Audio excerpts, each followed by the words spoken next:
कानी बहू। किशोरी लाल जी के बेटे राघव की शादी की बात जगह जगह चल रही थी, लेकिन किशोरी लाल जी को कोई लड़की पसंद ही नहीं आती थी। और उसकी एक ही वजह थी, किशोरी लाल जी का लालची होना। उनको लड़के वालों से मोटा दहेज चाहिए था और इसी चक्कर में एक दिन वो एक बहुत पैसे वाले के घर अपने बेटे का रिश्ता लेकर पहुंचे। उस आदमी का नाम था ओम प्रकाश। देखिए किशोरी लाल जी, मेरी एक ही बेटी है और मेरी सारी संपत्ति जायदाद सब कुछ मेरी बेटी नैना का ही है। पापा, नाम से लगता है बहुत खूबसूरत होगी। कितना अच्छा नाम है ना, नैना। ओ वैसे बात तो सही है आपकी। अब इतना पैसा है, जमीन जायदाद है, इकलौती बेटी, आप भी क्या करेंगे? सब कुछ उसे ही देंगे ना। बिल्कुल ठीक पहचाना आपने। बस बेटी की शादी और सारी जायदाद उसके नाम। पापा, बिना देखे हाँ कर दीजिए ना। इतना अच्छा रिश्ता फिर कहाँ मिलेगा? माला माल हो जाएंगे हम। मैं अपनी बेटी को बुलाता हूँ। अरे नहीं नहीं नहीं नहीं, आपकी बेटी का नाम नैना है, सुनकर ही लगता है बहुत सुंदर होगी।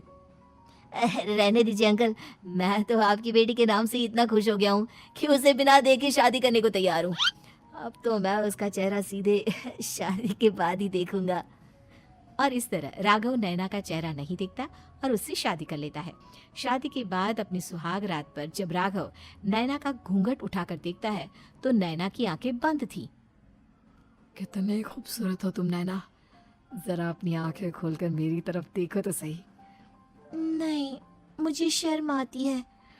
अरे मैंने तुम्हें शादी से पहले भी नहीं देखा, और अब अगर तुम आंखें खोलकर मुझे देखोगे भी नहीं तो मुझे अच्छा कैसे लगेगा? इससे पहले कि नैना अपनी आंखें खोलकर राघव की तरफ देखती, अचानक से लाइट चली गई और राघव नैना को पूरी तरह से देख भी नहीं पाया।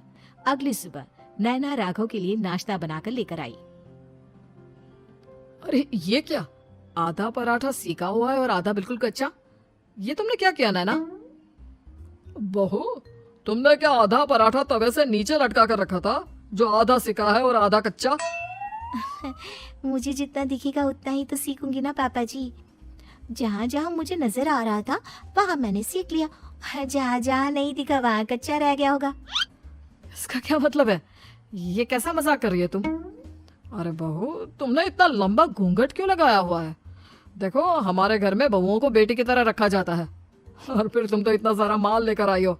देखो, ये घूंघट डालकर रखने की कोई जरूरत नहीं है। हाँ नैना, पापा जी ठीक कह रहे हैं, तुम तो आराम से रहो, अपना ही घर समझो।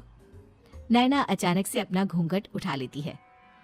अरे ये क्या पापा, नैना की तो एक आंख फूटी हुई है। नाम से नैना, लेकिन ये तो कानी बहू निकली। मेरे साथ धोखा हुआ है, धोखा। बिना दिखाए अपनी कहानी लड़की मेरे संग ब्याह दी। मुझे कहानी भी नहीं चाहिए। मुझे अभी ओम प्रकाश जी से बात करनी पड़ेगी। आखिर उन्होंने मेरे साथ ऐसा किया क्यों? अरे, आप लोगों ने ही तो पापा से कहा था कि आप लोग शादी से पहले मुझे देखना नहीं चाहते। अब मेरे पापा पर क्यों इल्जाम लगा रहे हैं? अरे लेकिन उन्हें बताना तो चाहिए था ना कि तुम कहानी हो, एक आंख से तुम्हें दिखाई नहीं देता। किशोरी लाल और राघव नाराज होकर ओम प्रकाश को अपने घर बुलाते हैं। पापा जी, ये आपने क्या किया? शादी से पहले बताया क्यों नहीं कि नैना की आंखों में परेशानी है? अरे, आप ही ने तो लड़की देखने से मना कर दिया था। और लेकिन आप बता तो सकते थे। आपको तो हमारी बेटी की प्रॉपर्टी चाहिए थी, वो भी पूरी की पूरी। अब क्या हुआ अगर उसे आधा दिखाई देता है? प्रॉपर्टी तो आपको पूरी मिल गई ना। अरे ये क्या बात हुई? मेरी शादी प्रॉपर्टी से नहीं, आपकी बेटी से हुई है। अब ये तो पहले सोचना चाहिए था, तब तो मेरी प्रॉपर्टी देखकर तुम्हारी जुबान लप लप आ रही थी। लेकिन मैं कानी लड़की को अपनी बीवी बनाकर नहीं रख सकता। पापा, कुछ करिए ना आप। हाँ, करता हूँ। देखिए ओम प्रकाश जी, आप हमारे साथ ऐसा नहीं कर सकते। और तुम देखो, अगर तुमने मेरी बेटी से शादी तोड़ी ना, तो जो भी प्रॉपर्टी मैंने तुम्हें दी है वो तो पूरी की पूरी वापस ले ही लूंगा, और आधी प्रॉपर्टी तुम्हारी भी लूंगा। अरे मेरी आधी प्रॉपर्टी भला क्यों लेंगे आप? इसलिए क्योंकि मेरी बेटी को आधा नजर आता है और उसकी नजर अभी तक तुम्हारी आधी जायदाद पर ही पड़ी है। अब तुम उसे घर से निकालोगे तो कुछ तो लेकर जाएगी ना। और अगर हम आपकी बेटी को अपने घर की बहू बनाकर रखे तो? तो तुम्हारी पूरी प्रॉपर्टी तुम्हारी ही रहेगी, और जो मैंने तुम्हें दिया है ना उसमें से बस मैं आधा लेकर जाऊंगा। अरे लेकिन अब आप अपनी दी हुई प्रॉपर्टी में से आधी वापस क्यों लेकर जाएंगे? अगर मैं आपकी बेटी को अपनी पत्नी बनाकर रखने को तैयार हूँ तो।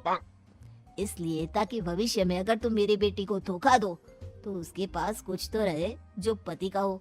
वैसे मेरे पास तो बहुत कुछ है, लेकिन अपने पति की कोई निशानी तो उसके पास होनी चाहिए ना।